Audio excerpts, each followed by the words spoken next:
कृषकଙ୍କ ठारू धान संग्रह रे ओडिशा बनिछि अग्रणी राज्य।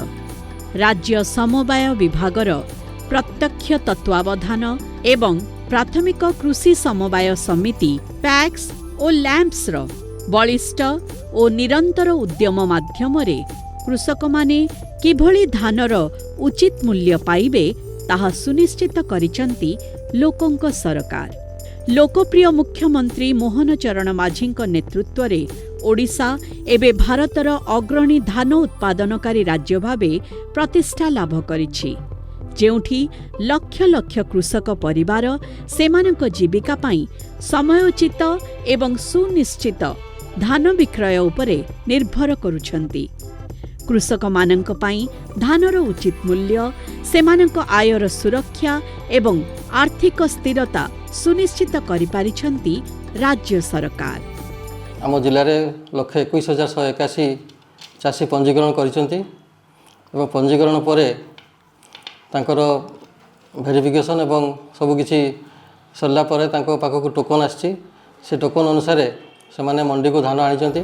प्रति वर्ष 20 लाख रु अधिक कृषक धान क्रय प्रक्रिया रे अंशग्रहण करुछंती। सेमानक ठारू 90 लाख मेट्रिक टन रु अधिक धान क्रय करा जाउछि। एही व्यापक कार्यक्रम कृषक मानंकु सर्वनिम्न सहायक मूल्यर ग्यारंटी देउछि एवं अमल ऋतुरे अभावी बिक्री उपरे रोक लगाइछि। मुई 7 एकड़ 66 डिसमिल रो डाटाबेस करथिली। मोर 100 क्विंटाल टोकन आइसे आउ दलजारिंग पंचायत रे मैं ठीक से धान बिकी पारी छे। एबे मोर सेकंड क्विंटाल टा आइसे 24 क्विंटाल टा ताजी जाउछे तो से लागे आइसे।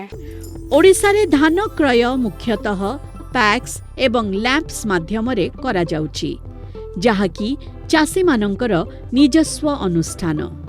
एही अनुष्ठान रे चाषी मानंकु कृषि कार्य पई आवश्यक समस्त उपादान यथा कृषि ऋण, सार, बिहन, कृषि उपकरण इत्यादि जोगाई दिया जाउछि।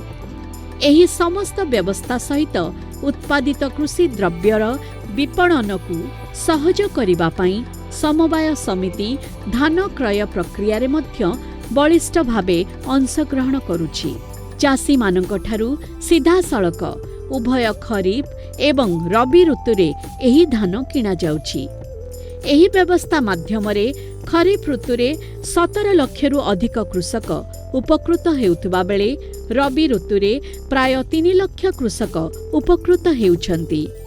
धान क्रय कार्य रे 2400 रु ऊर्ध्व समिति अंशग्रहण करी प्राय 4000 रु ऊर्ध्व धान क्रय केन्द्र माध्यम रे चाषी मानक ठारू धान संग्रह करंती। 2369 टଙ୍କା गवर्नमेंट रेट थिला बेले राज्य सरकार 731 टଙ୍କା बोनस देइछन आरो धान बिकी कर हम पूरा खुशी अछु। प्राय प्रत्येक पंचायत स्तर रे क्रय केन्द्र खोली चाषी मानकर घर पाखरु धान क्रय करा जाइथाय। एही प्रक्रिया द्वारा पैक्स और लैंप्स प्रति वर्ष प्राय 300 कोटी टंका कमिशन मध्य उपार्जन करिथांती, जहाकी उक्त अनुष्ठान गुड़िकु आर्थिक रूप से सशक्त करुछि एवं एही अर्थ पुनर्बार चाषी मानकर विभिन्न उन्नतिमूलक कार्य रे विनियोग करा जाउछि। ओडिशार धान किणा प्रक्रिया संपूर्ण डिजिटल एवं स्वच्छ व्यवस्था मध्य रे होइथाय।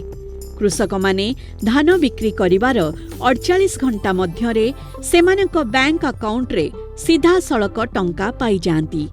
एही प्राप्य राज्य समवाय बैंक माध्यम रे चाषी मानक जमा खाता को सीधा सड़क प्रदान करा जाउछि।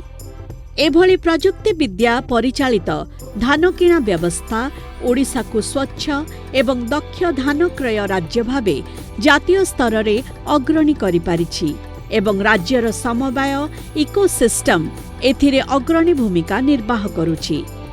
ओडिशा रे कृषक माने एक निर्दिष्ट प्रक्रिया रे धान विक्रय करिथांती।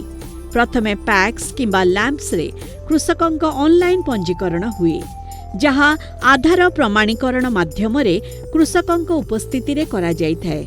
कृषकंक तथ्य को डिजिटाइजेशन एवं परे जांच करा जाए। वैध तथ्य आधार रे प्रत्येक कृषकंकु एक क्रय टोकन प्रदान करा जायथाय। एही टोकन अनुसायी चाषी मानक पाखरु समवाय समिति धान क्रय करिथांती। समवाय विभागर लक्ष्य होउछि कृषक मानकु सशक्त करिबा, समवाय समिति को सुदृढ़ करिबा एवं एक समृद्ध ओडिशा निर्माण करिबा, जहाकु लोकंक सरकार साकार करिछंती।